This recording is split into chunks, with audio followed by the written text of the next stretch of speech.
Do not, and I repeat, do not date or marry a man or woman in the name of their potential. If you enter a relationship of any kind based off of solely what is possible,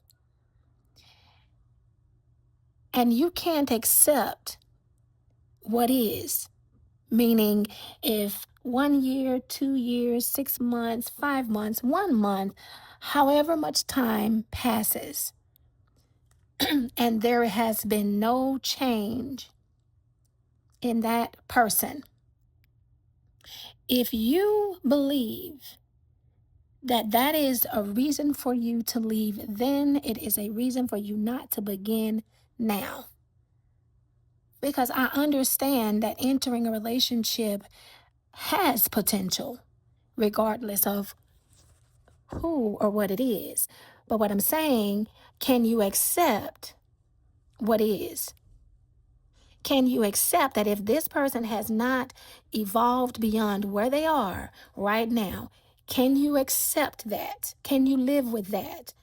Because if you are only getting into the relationship based off of the fact that you're believing that if you do this, or if you're that, if you're patient, if you're loving, if you're kind, if you're all of these things, and you're going to wait and see if that's going to make a difference in that person, you are getting with them already on a bad note. What are you saying about this person? You are saying that they are not good enough as they are, and that's not fair to them. And it's not fair to you, because you're doing yourself a huge disservice by entering a relationship based off of potential.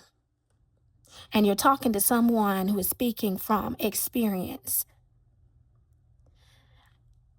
If you cannot accept what is, don't do it, is all I'm going to say. Don't do it to him. Don't do it to you, or her for that matter. This is across the board wisdom. I don't care if we're talking about a man dating the potential of a woman or vice versa. Don't do it. Save yourself time and headache, because you cannot change another person. You can only change yourself. And the fact that we are entering dynamics with people, sitting and hoping and wishing and praying that something can change in the future because you don't really like what you're seeing right now, that's a huge disservice to you. And it's a huge neglect of what is right now. What's in front of you is what's in front of you. Allow yourself to receive important information that is being mirrored to you right here and right now today. And I'm saying that in so much love, from such a healed place. This is not me speaking as a bitter woman who's been scorned and she wants to take down all the men. Like, no, I'm so beyond that. This is me standing in a different position in my life, looking back at patterns that I used to have that mimicked the very thing that I am talking to you about today. So again, if you cannot accept what is in front of you, walk away. Do not invest your time in hoping that someone can be anything other than who they are. They are enough right where they are. And if you cannot accept them for where they are, leave. Do them and yourself a huge favor and walk the other way. I don't care how good they look, how good the sex might be. I don't care how much money they make, how well they might treat you. All of that can be true, and they can be in a place where they're not fully aligned. That can be true as well. And so if it's not fully aligned, that's the reality of that thing. Make your decisions based on what is happening right now in real time. And it doesn't mean there's something wrong with the person.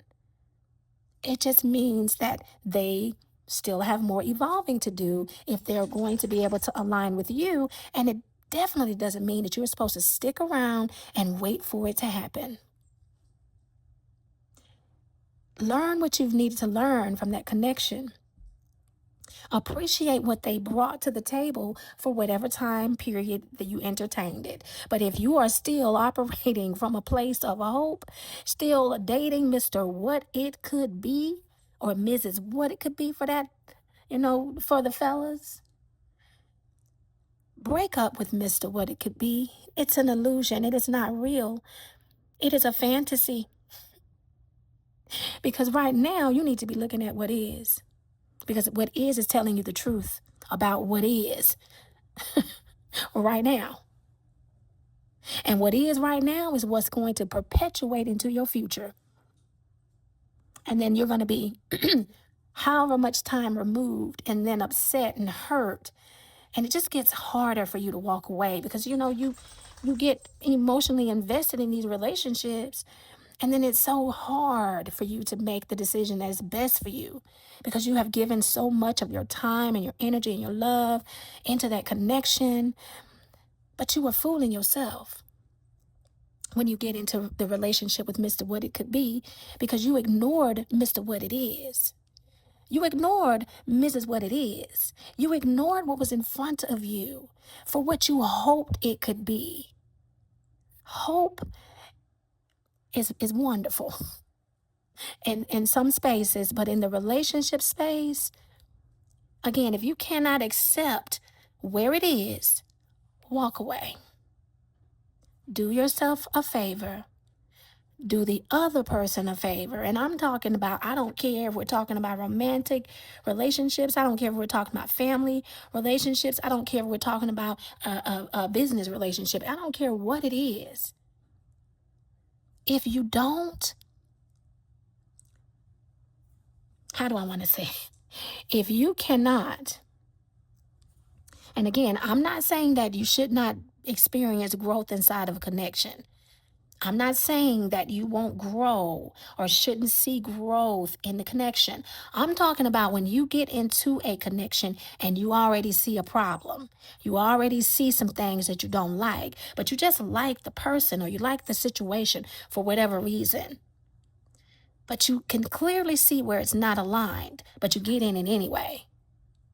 That's what I'm talking about. Be mindful. Stop overriding your guidance system that is telling you this is not the one. We've got to start listening to ourselves. Our internal guidance systems are often screaming at us, and we ignore. We ignore it. So I just had to say that. I have not posted in a while, and I was just watching something on YouTube where this young woman had been inside of a marriage for 18 years. And her significant other, or excuse me, her husband, hadn't spoken to her in months. And it wasn't the first time. And come to find out, this was already an issue. At the beginning of the relationship, she had already discovered that he was someone who did not do well with communication, has a tendency to shut completely down. And she married him anyway. Why? Because she thought that she could make the difference. She thought that she could inspire change. When all the while, the person that needed to change was the one that could see where somebody else could change. What's that Bible verse that tells us, don't worry about the little bitty mote inside of your brother's eye when you got that big ass beam hanging out of yours? Worry about taking that thing out of your eye first before you worry about trying to take something out of somebody else's eye. Honey, yes, we all have things that we need to work on. But when you meet someone or when you get yourself in the vicinity of a situation and you see that where it is doesn't align with you, do not entertain it. thinking that you can make the difference. You're fooling yourself. You're wasting both your time and the other person's time. Just don't do it. All right?